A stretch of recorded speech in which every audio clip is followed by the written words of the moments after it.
Good afternoon. It's Margaret Lalikian again from Margaret Lalikian's kitchen. Today we are going to make a very simple recipe. This recipe is used mostly in most of our Armenian dishes. That's why I'm making this separate video. It's very versatile. We use this pretty much in everything. I think you guessed it already, but if you're wondering to know what it is, we are going to make ղյմա. Ղյմա is the fried ground beef. It's very simple to make.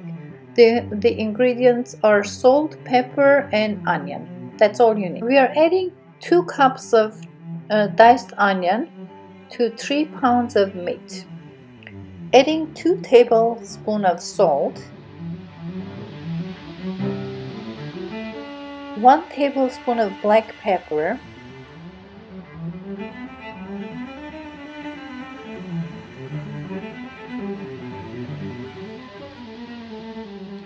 a little bit of pepper flakes, maybe half a tablespoon.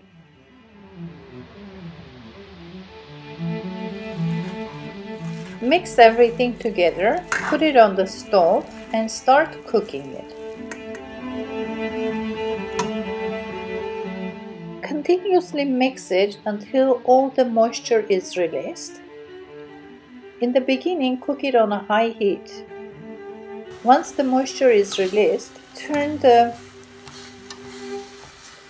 heat down and continue cooking it until the moisture is evaporated.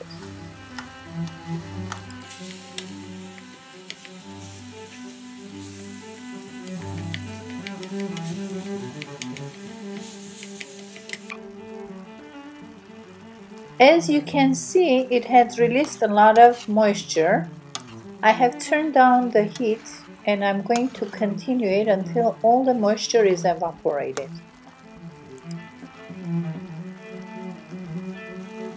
Try to mix it several times so it won't burn.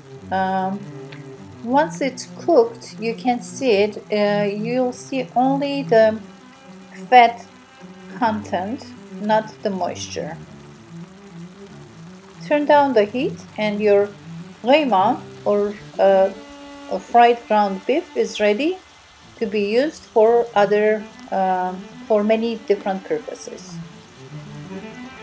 My mom always has ղյմա in our refrigerator. We always have it ready whenever we have to make even börek or sini köfte and even spaghetti. All we have to do is just add a few more ingredients and voila, we'll have another dish.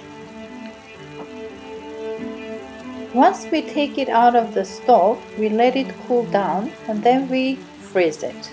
Like I mentioned before, ղյմա could be used in many different dishes. I'm going to show you a few just to have an idea. This will be my next video. I'm working on it presently and I hope you will watch this one as well. If you haven't subscribed to my channel, please do so. You can also follow me on Instagram, Facebook, YouTube and TikTok. Thanks for watching again. Have a wonderful day and see you soon. Bye bye.